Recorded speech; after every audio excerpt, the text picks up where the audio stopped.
আমরা একমাত্র বিএনপি সবসময় চেয়েছি সবাইকে সাথে নিয়ে জুলাই সনদটা বাস্তবায়িত হোক, কিন্তু আপনি দেখাবেন হইলো একটা, আবার কাজ করবেন আরেকটা, সেটা তো হতে পারে না। জুলাই সনদের যতগুলো দফা ছিল সেই দফা পরিবর্তনের মাধ্যমে সেই দফা পরিবর্তন করা হয়েছে, যে কারণে যে পরিবর্তনটা করা হয়েছে সেইটা মোস্ট লাইকলি জামাতের পরামর্শে করা হয়েছে। আমরা আমাদের জুলাই সনদ আলোচনায় যিনি নেতৃত্ব দিয়েছেন জনাব সালাউদ্দিন সাহেব গতকালকে স্পষ্টভাবে বলেছেন, জুলাই সনদের যে প্রস্তাবিত খসড়া ছিল সেই খসড়ার মধ্যে এখন যা প্রডিউস করা হচ্ছে অনেক কিছু নাই, যেহেতু নতুন কিছু সংযোজন করা হয়েছে সেই ব্যাপারে বিএনপির দ্বিমত আছে।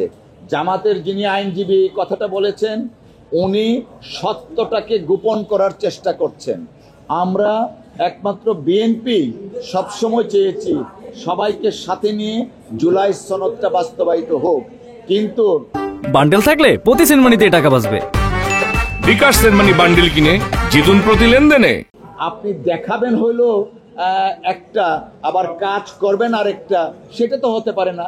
সেটা এই দেশের মানুষ মেনে নেবে না, মেনে নেওয়ার জন্য বিএনপি প্রস্তুত নয়।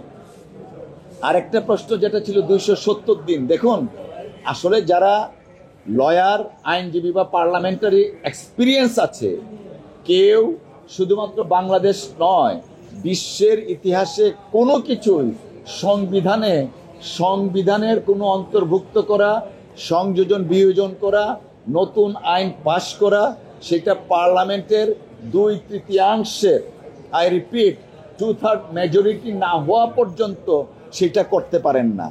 যারা বলছেন 270 দিনের মধ্যে অটোমেটিকলি এটা সংবিধানের অংশ হবে, আমার মনে হয় তারা সাংবিধানিক প্রথা এবং পার্লামেন্টারি প্রসিডিউর ব্যাপারে আরেকটু ওয়াকিবহাল হয়ে এই ধরনের কথা বলা উচিত। এই কথাগুলা বাংলাদেশের মানুষের কাছে মনে হচ্ছে উদ্ভট বাক্য চয়ন। ধন্যবাদ।